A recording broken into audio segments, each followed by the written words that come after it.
Well, as we come to the end of this week of our daily devotionals, we have been talking about the issue of worry. At least we started talking about it yesterday, and I pointed out that really worry is a kind of a subtle form of self-idolatry, that we become more focused on how our life is going and what we want from our life than we are about what God's will is for our life. And even to the point that he says, when you look at the most basic and necessary needs you have of food and shelter and clothing and in our culture and communication and transportation and so forth, when we even look at those things, that we can become all stressed about that because we're afraid that somehow we're going to come short. And his word of assurance is that you don't need to worry about that because I already have it. I already know you have these needs. And that's why I think it's so interesting in verse 28 or 27, as Jesus continues to speak about the issue of anxiety or worry.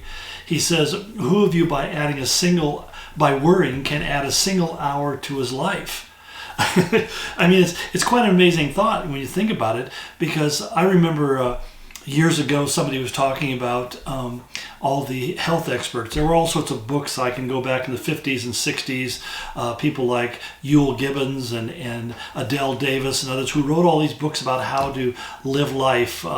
In fact, Rodale of the Rodale Publishing was on an interview in the Dick Cavett show, and he made the boast as he was being interviewed that he was going to live to be 100 years old. He was 70 at the time because he was practicing what was called a macrobiotic diet. He ate a lot of ground rice. And right there on the show, he had a massive heart attack and dropped dead. I read about it in Newsweek magazine. It had a subtitle, Death of a Salesman. And the whole point that this other article I was referring to that I read that struck me was that the author said that he didn't follow the advice of these writers because they all died young. Both Adele Davis and Ewell Gibbons died in their 50s. And it really strikes to the point of, despite all the advertisements we see on television, they're just full of these ads for things that will take away your pain and make your life fuller, and you live longer and healthier and you lose weight. This is an obsession with physical health and welfare. And I'm not saying we should neglect those things, but the reality is that we give so much time, money, and attention to those things, and we overlook the things that matter the most. That's why Jesus went on. He said, why do you worry about clothes? Or see how the lilies of the field grow. They do not labor or spin. Yet I tell you that not even Solomon in his splendor was dressed like one of these. You ever looked at a flower closely? It's astounding, the intricacy and the beauty that you find there. And he goes on and says, yet I tell you not to, or he says, if that is how God clothes the grass of the field, which is here today and tomorrow is thrown into the fire, will he not much more clothe you, O you of little faith? So do not worry, saying, what shall we eat, or what shall we drink, or what shall we wear? For the pagans run after all these things, and your heavenly Father knows that you need them.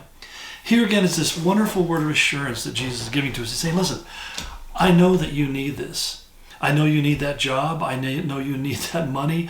I know you need all of these things. I'm fully aware of, and there's nothing wrong with you of recognizing that there are certain necessities that you have to take care of.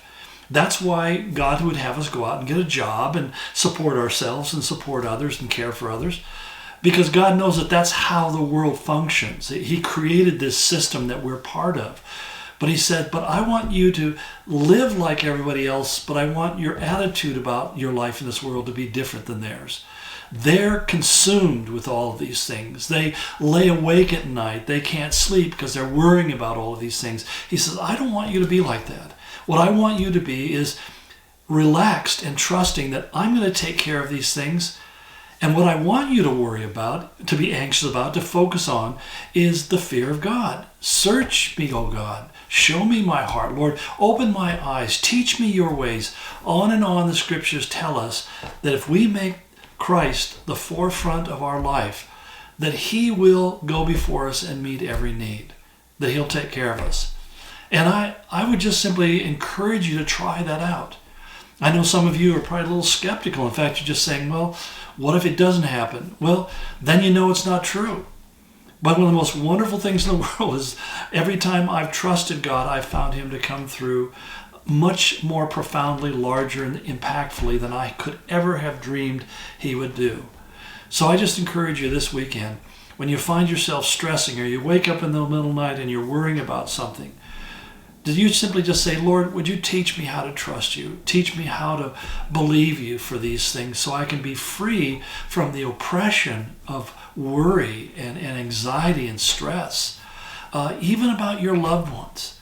I mean, my heart gets broken a lot over people and situations that they're in, and particularly when they're my own family and relatives. And yet, at the end of the day, I have to trust God because I can't save anybody. I can't fix anybody. God has to do that. I'm just asking him to do it, praying that he would do it. But my attitude has to be one that when I prayed, it brings me into a place where I can rest in him. Does that mean God will only answer your prayer if you trust him and you rest in him? Let me tell you honestly, I've had things where I prayed and I didn't believe God heard me or anything was going to happen, and it happened anyway, just simply because I was obedient to his command. He said, ask in my name. So it's that experience of asking and seeing God do things that begins to lift the heaviness of worry off of our shoulders and bring us into a place where we begin to experience his greater peace. Please, I'm not trying to pretend I'm something I'm not. I worry about stuff probably as much as you do. And yet I know that I don't have to. And so I simply ask God, help me not to be so concerned. Help me to trust you and to cast my cares upon you, knowing that you care for me. Because that's the end of the story. We glorify God as our Father when we know that he cares for us more and better than we can care for our own selves. He cares more for my kids, my grandkids, my future great-grandkids, my friends, my co-workers, my family members. God cares for them more than he cares for me. Or excuse me, God cares for them more than I care for myself. And God says, when you know that to be true, it's profound in your life. So anyway, I hope this helps you to refocus your life a little bit. Go in his grace.